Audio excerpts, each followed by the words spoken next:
J'ai reçu un courriel de... Je ne vais pas nommer cette personne pour garder l'anonymat, qui me dit « Bonjour Sylvie, je vous contacte afin que vous puissiez m'apporter une aide précieuse. Cet été, j'ai fait le syndrome du stress cardiaque et hospitalisé une dizaine de jours sous surveillance cardiaque. J'ai été arrêtée 1 mois et demi et depuis le mois d'octobre, j'ai repris le travail à mi-temps. Depuis cet accident cardio, j'ai perdu ma motivation. Je suis quelqu'un de volontaire. Merci. À bientôt. »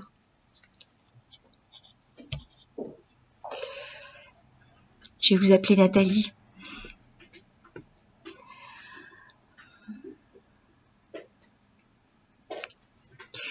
Ça fait partie des épreuves de la vie.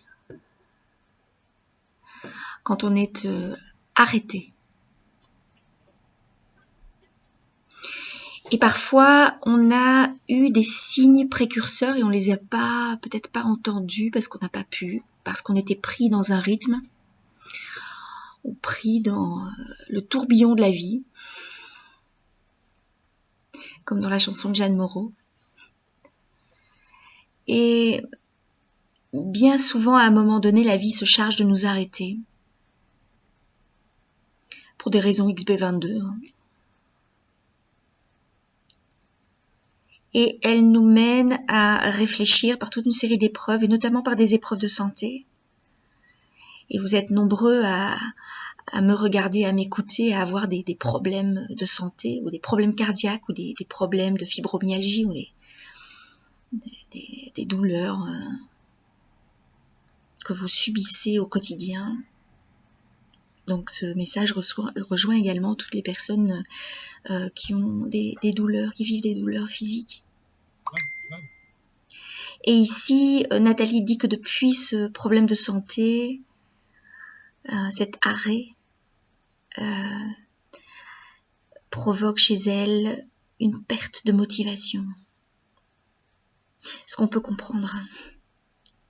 On est dans un rythme X, et puis on a un accident, quel que soit l'accident, et on se retrouve sur un rythme Y, complètement inconnu, auquel il va falloir s'habituer, qui est tout nouveau, et qui n'est pas facile à négocier, surtout si on a eu un rythme X relativement élevé. En tout cas, ce changement de rythme, c'est comme un deuil à faire. C'est comme le deuil d'une vie d'avant, qui ne va plus être tout à fait possible après. Il y a un avant et un après. Toujours après un accident ou la découverte d'une maladie, il y a un avant et un après. Ça fait partie des deuils de la vie. Et c'est difficile de faire un deuil. Il y a des deuils qui sont extrêmement rudes à subir. Des douleurs qui sont très très difficiles à traverser. Et ce que vous traversez, Nathalie, c'est un deuil. C'est comment aujourd'hui accepter la nouvelle Nathalie avec cette baisse de rythme, cette baisse de régime. Et cette perte de motivation qui est peut-être une petite déprime que vous vivez. Où on a l'impression que plus rien n'est possible, ou en tout cas plus ce qu'on faisait avant.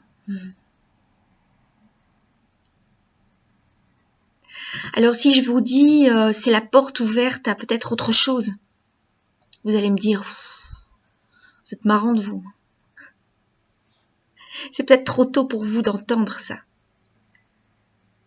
Que ce rythme différent et l'ouverture sur peut-être autre chose, un autre rythme. Peut-être que c'est la possibilité de vous ouvrir à autre chose, peut-être une autre activité professionnelle, ou peut-être que ce changement de rythme va vous permettre de vous ouvrir à un regard différent sur la vie. Mais ce que je vous dis, peut-être que ça va pas vous parler, hein, parce que vous avez peut-être pas envie d'entendre ça maintenant. Vous avez peut-être envie simplement d'entendre « Moi, je veux redevenir la Nathalie d'avant ».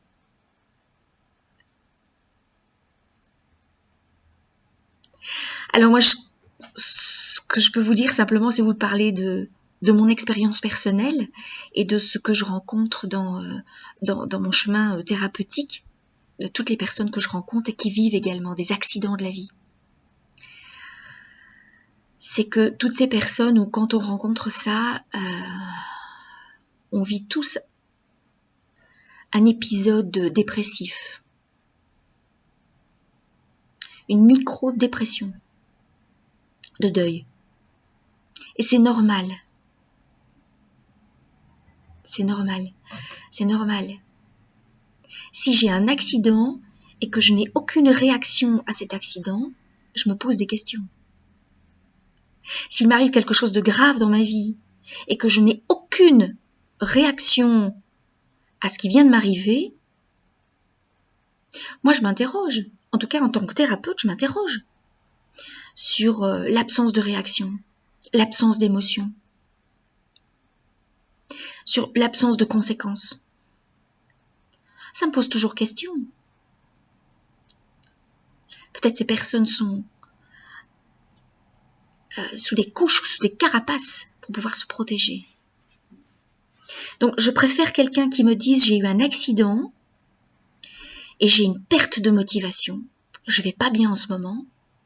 Pour moi, en tant que thérapeute, c'est beaucoup plus rassurant que quelqu'un qui me dit « j'ai eu un accident et tout va bien, merveilleux ».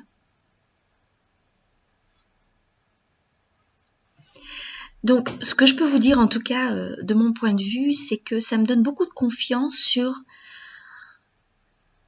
la façon dont vous allez vivre votre deuil de rythme. Et ça me donne de la confiance sur la façon dont vous allez pouvoir peut-être accueillir, même si c'est encore difficile. Je n'ai pas dit accepter. Accepter, ça veut dire oui.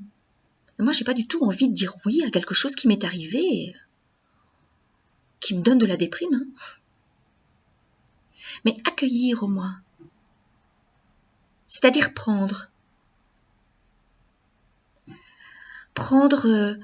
cet épisode-là qui vous arrive.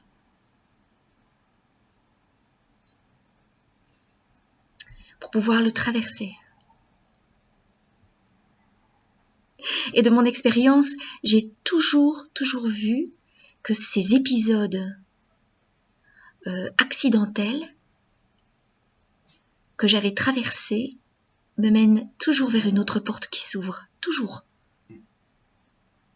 Et il en est de toutes les personnes que j'ai accompagnées depuis des années et que j'accompagne encore. Toutes ont vu une porte s'ouvrir. Toutes ont vu la naissance d'une autre personne. Mais avant la naissance, avant la sortie de l'enfant, il y a l'accouchement. Et l'accouchement ne se fait jamais sans douleur. Même si on peut avoir des soins anti-douleur. Malgré tout, il y a toujours une part de douleur dans l'accouchement, à soi-même. Donc, j'ai vraiment confiance que cet épisode accidentel va vous permettre de traverser, peut-être avec une certaine douleur en ce moment, pour aller vers une autre Nathalie, quelqu'un d'autre. Et de mon expérience, cette autre personne est toujours à la fois plus sage, plus forte, plus ancrée en elle-même, plus vraie, plus authentique.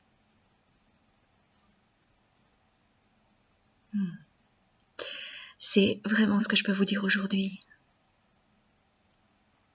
Cette absence, cette perte de motivation qui vous déstabilise pour l'instant est un chemin. C'est l'effondrement salutaire dans le bouddhisme. C'est la croix de Jésus.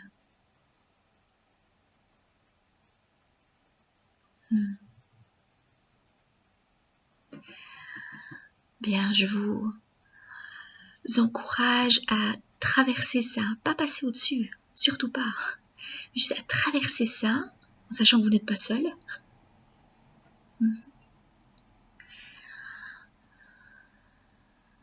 Et de prendre toute votre tristesse du deuil de l'ancienne Nathalie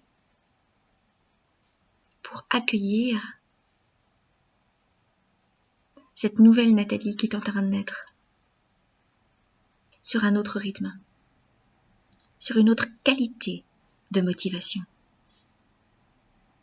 sur une vie différente, qui fait peut-être un peu peur pour l'instant, parce que l'inconnu fait toujours un peu peur. Mais je le répète de mon expérience, c'est toujours mieux après qu'avant, même si c'est douloureux maintenant. Je vous embrasse de tout mon cœur.